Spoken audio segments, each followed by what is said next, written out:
Kita berada di zaman yang dimana akidah Islam itu mengalami distorsi, mengalami kemudian upaya pengrusakan dengan pemahaman sinkretisme, menyamakan semua agama, dengan pemahaman pluralisme bahwa tidak ada kebenaran yang mutlak. Kebenaran itu adalah kebenaran yang subjektif. Kita kemudian diperhadapkan dengan zaman yang dimana kemudian secara tidak sadar dan secara tidak langsung kita diarahkan kepada pemahaman sekuler.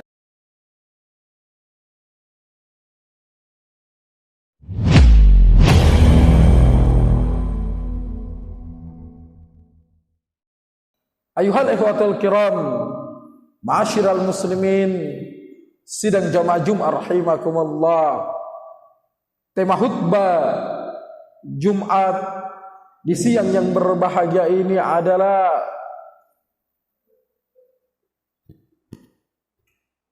konsekuensi takwa, yakni terikat kepada syariah. Allah Subhanahu wa taala memberikan jaminan dan menyuruh manusia untuk menuju ampunannya dan bersegera melakukan berbagai macam amalan-amalan kebaikan. Dan Allah Subhanahu wa taala memberikan jaminan bagi mereka yang bersegera menuju ampunannya dengan menjanjikan surga kepada mereka yang luasnya seluas langit dan bumi, manakala kemudian mereka mengiringi kehidupan ini dengan ketakwaan. Wasari'u ila magfiratin min rabbikum wa jannatin arduhas samawati wal ard uiddat lil muttaqin. Bersegeralah kalian menuju ampunan Tuhanmu, menuju surga yang luasnya seluas langit dan bumi. Uiddat lil muttaqin, yang diperuntukkan bagi mereka-mereka yang bertakwa. Allah menyambut kita, Allah menyeru kita dengan seruan bersegera menuju ampunannya, menuju surga yang luasnya seluas langit dan bumi, dan itu diperuntukkan bagi mereka yang bertakwa. Bagaimana gambaran orang-orang yang bertakwa itu? Bagaimana konsekuensi ketakwaan itu sendiri? Sayyidina Ali bin Abi Thalib memberikan gambaran, sebagian daripada gambaran orang-orang yang bertakwa, yakni al-khawfu minal jalil wal isti'dadu li yaumir rahil wa amalu bitanzil. Orang-orang yang bertakwa itu al-khawfu minal jalil, mereka itu memiliki rasa takut kepada Allah al-jalil, kepada Allah yang maha agung. Orang yang bertakwa dengan rasa takutnya itu, dia akan menghindarkan dirinya dari perkara-perkara yang diharamkan oleh Allah. Orang yang bertakwa itu memiliki rasa takut di dalam hatinya. Dengan rasa takut itu dia tidak akan pernah melanggar apa yang kemudian dilarang oleh Allah, dan bersegera melakukan apa yang diperintahkan oleh Allah. Dengan rasa takut itu, apabila ada amanah yang diberikan kepadanya, tentunya amanah itu akan ditunaikan dengan sebaik-baiknya.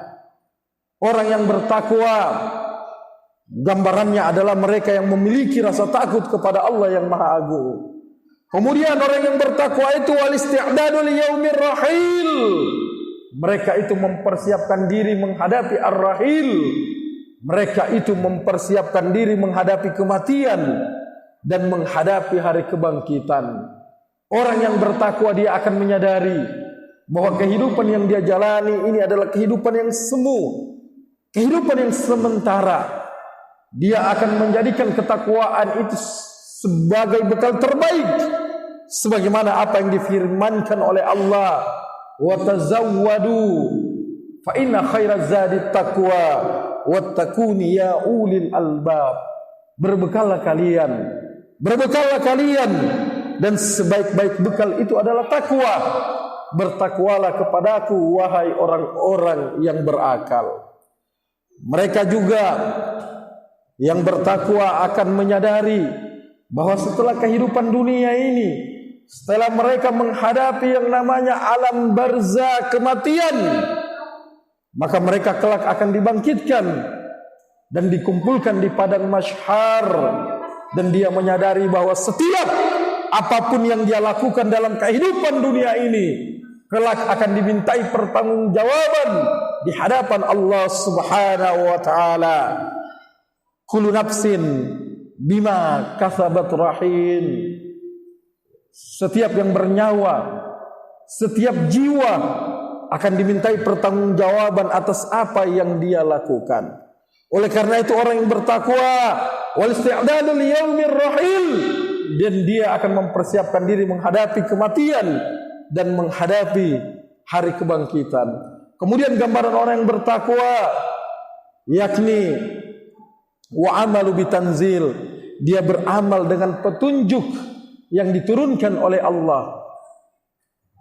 Orang yang bertakwa manakala kemudian dia menjalani kehidupan dunia ini, maka dia akan menstandarisasi segala aktivitas yang dia lakukan sesuai dengan syariah, sesuai dengan Al-Quran, sesuai dengan As-Sunnah, sesuai dengan petunjuk yang dibawa oleh baginda Nabi Sallallahu Alaihi Wasallam. Ketika dia berucap, ucapannya itu akan disandari kepada petunjuk Allah dan Rasulnya. Ketika dia bertindak tanduk berbuat, maka segala aspek perbuatannya akan distandarisasikan berdasarkan petunjuk Allah. Apakah perbuatan itu kemudian bertentangan dengan akidah? Apakah kemudian ucapan itu bertentangan dengan akidah? Apakah seluruh aspek kehidupannya sesuai dengan akidah? Atau mungkin bertentangan dengan akidah Islam dan juga bertentangan dengan standar syariah yang kemudian telah disampaikan oleh baginda Nabi sallallahu alaihi wasallam. Saat ini kita berada di zaman yang dimana batasan-batasan antara halal dan haram hampir-hampir saja ditinggalkan. Kita berada di zaman yang dimana akidah Islam itu mengalami distorsi, mengalami kemudian upaya pengrusakan dengan pemahaman sinkretisme, menyamakan semua agama, dengan pemahaman pluralisme bahwa tidak ada kebenaran yang mutlak. Kebenaran itu adalah kebenaran yang subjektif. Kita kemudian diperhadapkan dengan zaman yang dimana kemudian secara tidak sadar dan secara tidak langsung kita diarahkan kepada pemahaman sekuler yang memisahkan agama dengan kehidupan, termasuk dalam berbagai hal kehidupan kita, baik itu dalam konteks muamalah, termasuk dalam perkara ibadah atau akidah. Orang begitu mudahnya mengucapkan selamat kepada perayaan-perayaan orang-orang non-muslim tertentu. Mereka kemudian dengan dalih toleransi, padahal Islam yang begitu mengajarkan toleransi sejak dulu. Namun dalam perkara akidah, lakum dinukum waliyadin, bagimu agamamu dan bagi kami adalah agama kami. La ikraha fid din, dan tidak ada paksaan untuk memeluk Islam.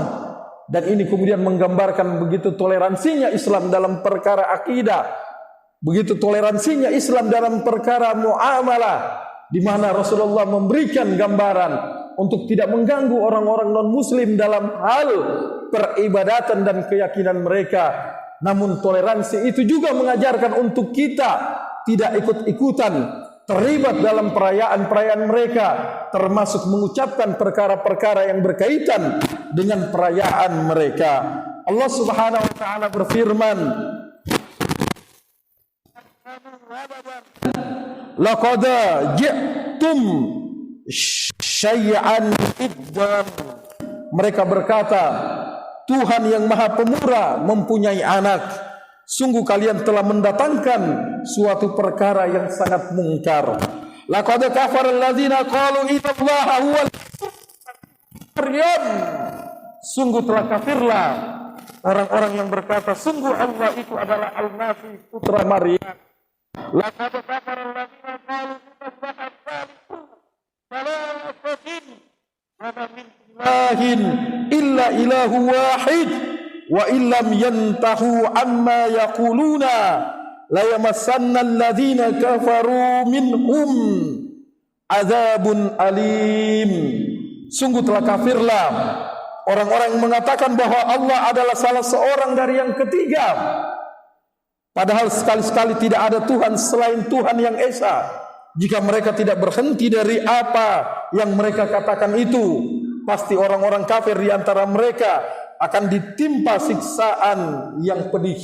Ini gambaran terkait tentang akidah Islam yang harus kita pegang teguh, sehingga kita tidak terlibat, sehingga kita tidak terlibat sama sekali dalam perkara-perkara yang berkaitan tentang ibadah dan keyakinan tertentu. Dan ini adalah prinsip toleransi yang diajarkan oleh baginda Nabi sallallahu alaihi wasallam. Dan ini adalah bagian daripada konsekuensi takwa, yakni orang-orang yang bertakwa itu wa amalu bitanzil, dia beramal dengan apa yang diturunkan oleh Allah Subhanahu wa taala. Dia beramal dengan Al-Qur'an yang diturunkan, dia beramal sesuai dengan sunnah Nabi, dia beramal dengan syariah yang dibawa oleh baginda Nabi sallallahu alaihi wasallam. Ketika baginda Nabi menyampaikan man tasabbaha biqaumin fahuwa minhum, barang siapa yang mengikuti atau menyerupai pola hidup suatu kaum, maka dia termasuk golongan kaum tersebut. Ini adalah gambaran yang diberikan oleh baginda Nabi sallallahu alaihi wasallam agar kita berpegang teguh terhadap akidah Islam, berpegang teguh dengan syariah Islam, karena itu adalah konsekuensi takwa. Setiap ucapan kita, setiap tindak tanduk dalam kehidupan kita ini senantiasa kita standarisasi dengan petunjuk Allah, sebagaimana Sayyidina Ali bin Abi Thalib memberikan gambaran tentang orang-orang yang bertakwa itu. Gambarannya, hakikatnya, salah satunya adalah wa'amalu bitanzil, dia beramal dengan apa yang diturunkan oleh Allah, yakni Al-Quran dan Sunnah, yakni petunjuk syariah yang dibawa oleh baginda Nabi sallallahu alaihi wasallam. Jangan kita merayakan sesuatu yang tidak berasal daripada keyakinan dan ajaran kita, dan jangan kita mengucapkan ucapan-ucapan yang sejatinya itu membenarkan daripada kemusyrikan, daripada kekufuran, yang itu kelak kita akan dimintai pertanggungjawaban di sisi Allah atas apa yang kita lakukan. Mari berpegang teguh terhadap akidah Islam, berpegang teguh terhadap syariah yang dibawa oleh baginda Nabi. Niscaya kita akan mendapatkan kemuliaan dalam kehidupan dunia, terlebih-lebih dalam kehidupan akhirat kelak, dan kita akan menjadi bagian dari umat baginda Nabi sallallahu alaihi wasallam yang konsisten membela akidah dan berpegang teguh terhadap syariah yang dibawa oleh baginda Nabi sallallahu alaihi wasallam tersebut. Barakallahu li wa lakum fil Qur'anil azim wa nafa'ni wa iyyakum bima fihi minal ayati wa zikril hakim wa taqabbalallahu minna wa minkum tilawatahu innahu was samiul alim.